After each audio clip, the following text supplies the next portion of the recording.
یہ بچی نے ایک پوچھا کہ میں جاب کرتی ہوں، جو سیلری میری آتی ہے تو میرے والد صاحب لے لیا کرتے تھے، اور یہ ان کا جملہ تھا کہ جب تک لڑکی کی شادی نہ ہو تو ماں باپ بچی کی سیلری کے مالک ہوتے ہیں۔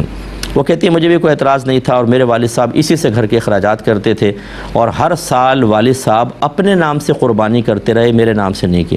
اب مجھے پتہ چلا کہ یہ پیسہ تو میرا تھا اور مجھ پہ ہر سال قربانی واجب تھی، تو کیا میں جتنے سال کی قربانی نکلی ہے انہیں مجھے ادا کرنا ہوگا؟ دیکھیں بیٹا، سب سے پہلے تو ایک بات سمجھ لیں، اور کاش والدین بھی سمجھ لیں، میں بار بار اسی لیے کہتا ہوں۔ اب والد صاحب نے کہا کہ جب تک لڑکی کی شادی نہ ہو سیلری کے مالک ماں باپ ہیں۔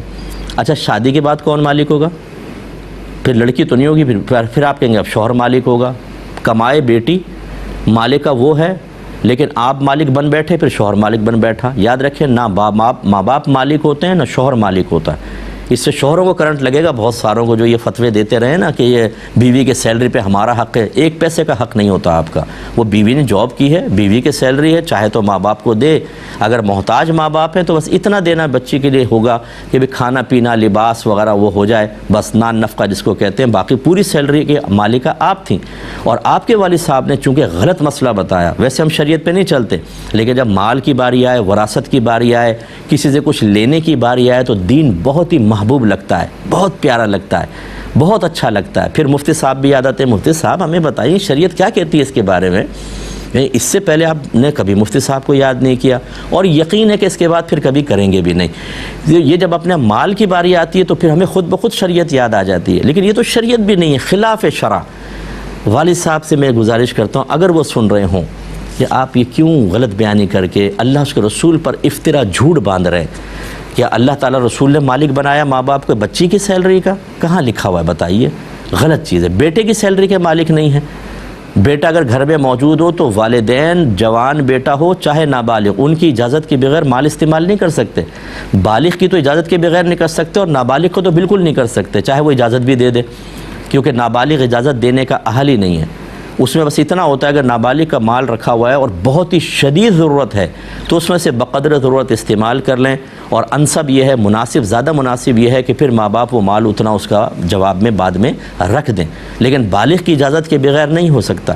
ہاں، اگر جوان بیٹا گھر پر نہیں ہے، ماں باپ کو نان نفقے کی ضرورت ہے، تو وہ بقدر ضرورت اس کی اجازت کے بغیر لے سکتے ہیں، کہ سرکار نے ایک صحابی سے فرمایا کہ انت و مالک لابی کا، کہ آپ اور آپ کا مال آپ کے والد کی ملکیت میں ہے۔ وہ وہی تھا کہ وہ تھے نہیں تو غیر موجودگی کا یہ حکم بیان فرمایا۔ جب بالغ اولاد موجود ہو تو ماں باپ اس کی اجازت کے بغیر ایک پیسہ بھی استعمال نہیں کر سکتے ہیں، نہ سیلری پر ماں باپ کا کوئی حق تھا۔ اچھا، اب دوسری بات یہ کہ اگر بچی نے وہ سیلری والد صاحب کو دی، کس قصد و ارادے سے دی؟ اگر مالک بنانے کے ارادے سے دی تو آپ ہو گئی شرعی فقیرہ، کہ آپ کے پاس کچھ بھی نہیں رہا تو پھر تو آپ پر کوئی قربانی واجب ہے ہی نہیں۔ اور اگر ایسا نہیں ہے بلکہ آپ نے مالک بنانے کی نیت سے نہیں دی، ویسے دے دی کہ چلیں آپ استعمال کریں، تو پھر یہ دیکھا جائے گا کہ سال کے آخر میں جب یہ قربانی کے ایام آئے تو آپ کی سیلری میں سے والد صاحب کے پاس اتنا جمع تھا کہ جس سے وہ قربانی کر سکیں۔ اگر کر سکیں تو آپ پر قربانی واجب تھی، والد صاحب پر واجب نہیں تھی۔ ان کے پاس اگر اپنا مال ہوتا تو قربانی واجب ہوتی، لیکن اگر آپ کا مال جمع تھا تو پھر ضرور یہ ہے کہ آپ پہ قربانی ہوگی۔ اور جیسے آپ نے بیان فرمایا کہ ہر سال والد صاحب اسی پیسے سے اپنی قربانی کرتے رہیں، یہ ظاہر کرتا ہے کہ اتنا پیسہ ہر سال جمع کرتے رہیں سیلری میں سے کہ قربانی کر سکیں۔ اب والد صاحب پہ اگر دوسرا مال ان کے پاس نہیں تھا تو قربانی واجب ہی نہیں تھی، بچی پہ واجب تھی۔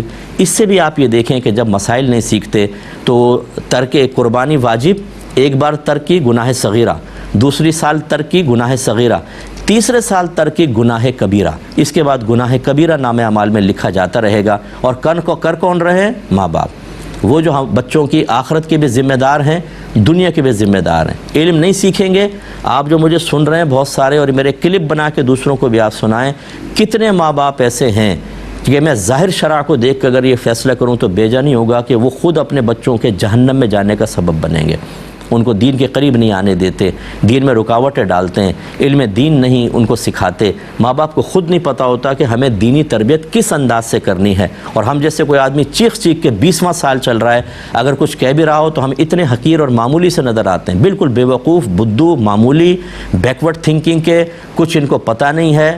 ارے بھائی، اسی دور میں رہتے ہیں میں نے سب یونیورسٹی کالج سب دیکھا ہوا ہے، میں کوئی جاہل آدمی نہیں ہوں، میں گاؤں سے اٹھ کر نہیں آیا ہوں، میں کراچی میں شروع سے ہوں، پڑھا لکھا آدمی ہوں، ہمیں پتہ ہے کہ آپ کس قدر نقصان کا باعث بن رہے ہیں۔ ایسے ماں باپ کا ہوگا کہ آخرت میں یہ شرمندگی سے سر جھکا کے کھڑے ہوں گے اور بچے حسرت کے ساتھ سوالیہ نگاہوں سے ان کی جانب دیکھ کر کہہ رہے ہوں گے کہ آپ نے یہ ہمارے ساتھ کیا کیا تھا۔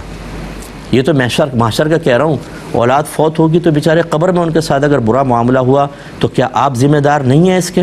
خدا را اپنے بچوں کو دین سکھائیں، آپ بھی دین سیکھیں، ہمت کریں۔